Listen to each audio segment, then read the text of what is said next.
morning. Welcome to SquiniCentral.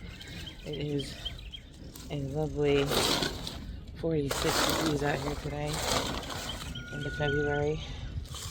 And I'm going to put some seeds in the ground. So I built this about 2 years ago, I guess. That's okay. I'm not perfectly happy with it. It's a little messy.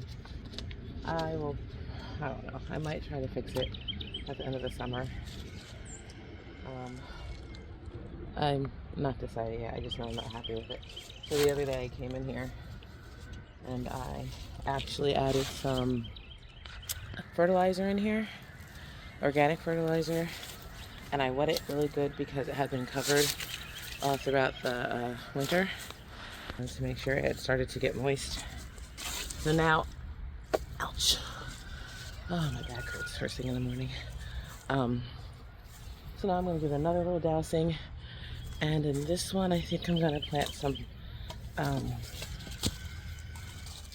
because we still have some, hose isn't on.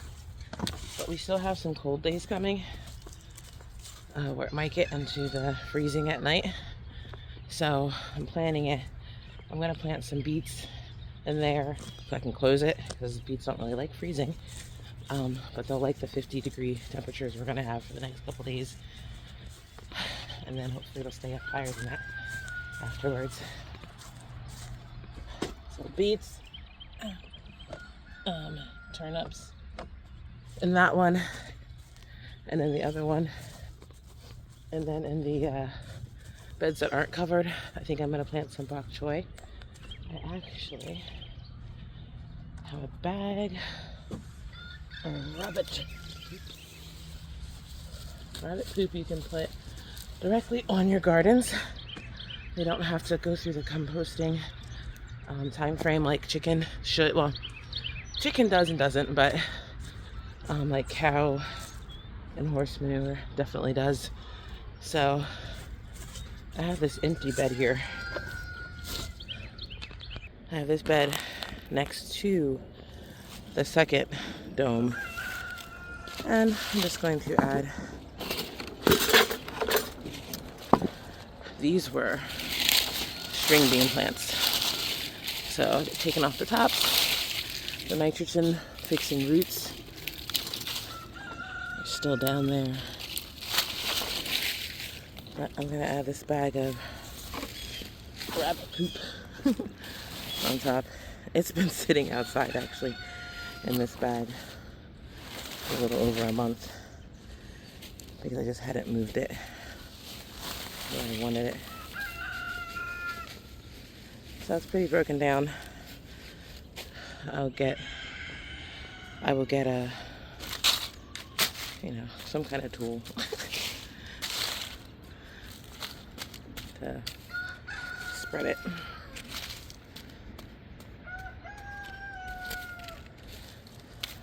I'm gonna actually take these out.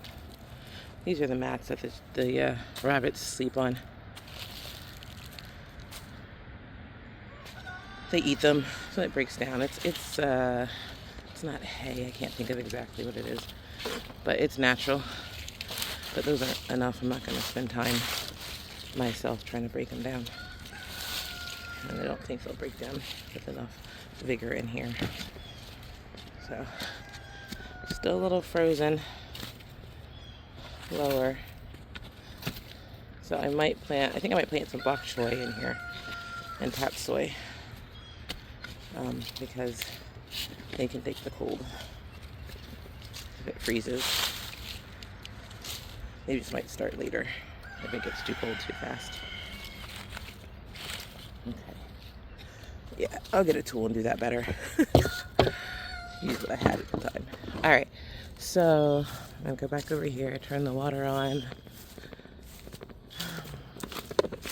I'm going to get some beets started. Ideally, once next year, I should say, end of this summer, since the greenhouse is now mostly done except for the back room, I will be planting beets and carrots in there. For overwintering or For beets, it'll just be for the end of the fall. So try to see if I can get them to go a little longer than freezing. The carrots will be fine overwintering in there in the greenhouse. And then right now, about this time, I'll plant out here. Now this is covered with all the snow and the freeze and whatnot, so it's actually not frozen in here, but it was covered, so it was very, very dry, which is why I came in here a couple days ago, added a little fertilizer,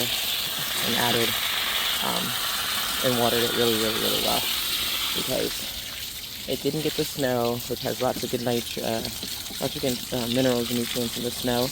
It didn't get any of that, so I'm sure I added some kind of tropical fertilizer, chicken manure or something in here last year. I don't remember. But I just wanted to add a little bit more before I knew I was going to come out here and try to plant something in it. So beets are fast growing, 30 to 45 days depending on the variety. I think I have red blood, bull blood, something like that. It's not easy. And like a multi-blend of beets, so it's got like gold beets, Red Bull beets, some other beets. So I'm going to plant beets in here, and I think I'm going to plant some turnips. I'm going to plant the turnips in the middle because they don't actually like the cold at all, really. Like, they can take some cold, they don't really like it, so we'll see if they will survive if the temperature goes too low. So I'm going to plant, and then I'm going to close this top so that it stays at the warmest. Hopefully not too warm, but it'll get that germination started in the next couple days so that they can hopefully get at the beginning of their germination before the freezing nights come in the next week or so.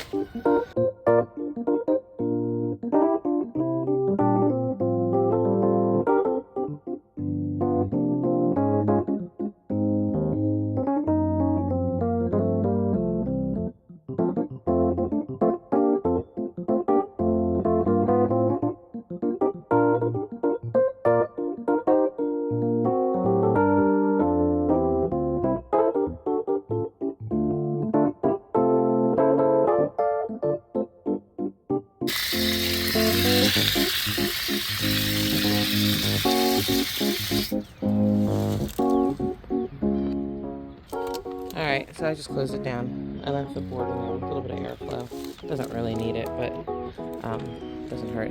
It'll help keep the moisture in as well.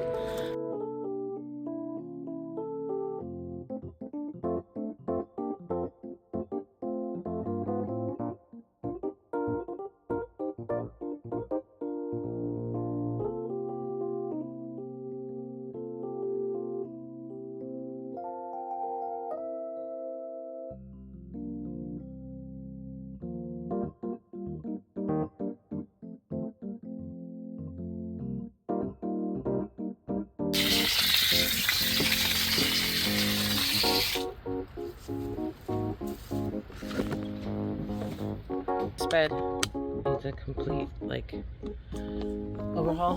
That one. I need to get a lot more soil in there, or probably a lot of wood chips or something to get it back to being a good consistency. So depending on how that stuff grows, I might just empty it out beginning of spring. Not empty it out, just amend it really well. I'm not gonna empty anything out, I'm not crazy. Amend it really well.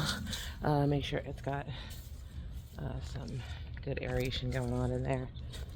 And we'll see what happens. I had a ton of cilantro out here that got frozen, but I was trying to see if I covered some of it, if it would stay. Like, this is gonna come back. This did great, it was covered. So I'm sure it'll start growing once the temperatures normalize. They like the coldness. So I'm gonna do the same thing I did with the other one and close this, but leave it with air. Although, yeah, there's some air down there. It'll get in there. Still, its plastic never really fell off. Like the other one. So I do want to make sure it gets some air because it was really kind of muddy.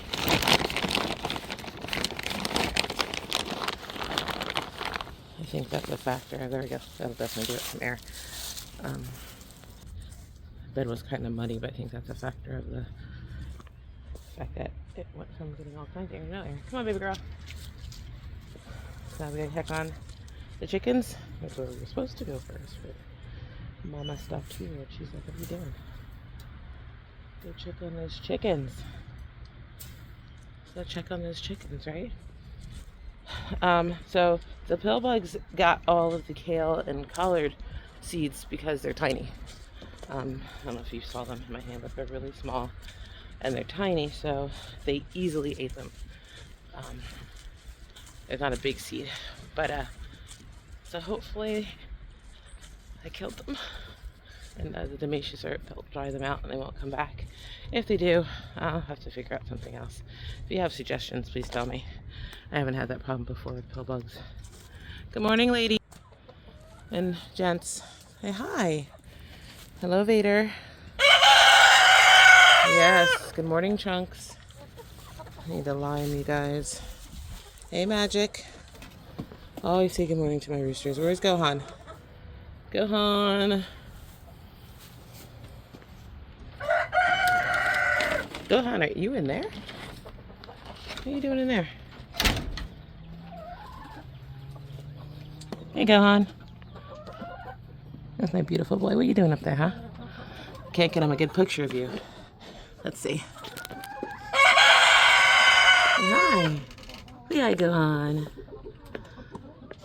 With one of his Easter egger girls. Oh, excuse me. I don't have treats for you guys today. Check your water. COOPWORX water. Wash that good in the spring, but fill that up. That's the favorite water. And that one's almost empty. This one is still mostly full. I'll bring the hose back here. I'll come back later. Hey, Pepper. Old girl Pepper right there. Alright, ladies and gents. I do not have a treat today. I'm sorry. Wow. You guys just tearing stuff apart, huh? What's going on here? Well, let me get this before it gets lost.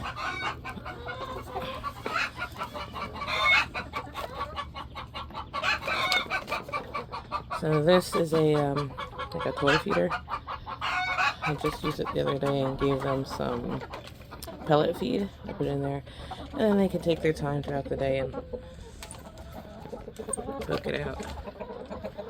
They've lost one side already completely. That was like last year, and I usually use a like a potato chip bag clip on the other end, but right now the potato chip bag clip is missing.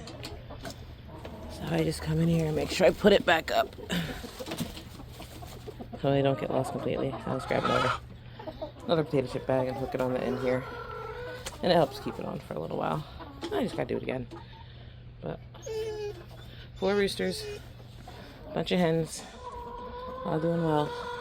I think I'll be able to let you guys out today. Don't follow.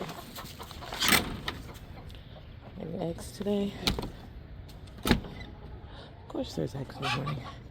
And I still have girls that sleep in the nesting boxes at night. 4 eggs. Thank you. I'm gonna open the side window.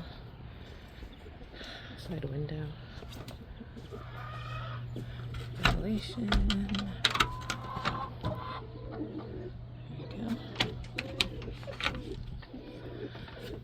Eventually, all the windows will get nice and wide and open, but I open these during the day on these nice days, and then I'll close them at night. So, this coop is a 6x8 top part coop, and then I don't know, the run's like 16 something, and then they got the extension over here that they come in like in the morning and throughout the day. It's got a feeder in it, COOPWORX feeder, that allows it nothing's in there to get wet. Hello, Buckeyes. Guys, this morning. Hey, Hartley. Hello. Josephus, not really a name yet. Rooster. Young rooster up there. How are we doing this morning? What's up, Hartley? Who is poking at you? One of the girls. You're just letting them do it, huh? Yeah, you just letting them poke at you. You probably should stop letting them poke at you. Roosters will do that. They love their girls for the most part. Oh, all 4 nesting boxes full.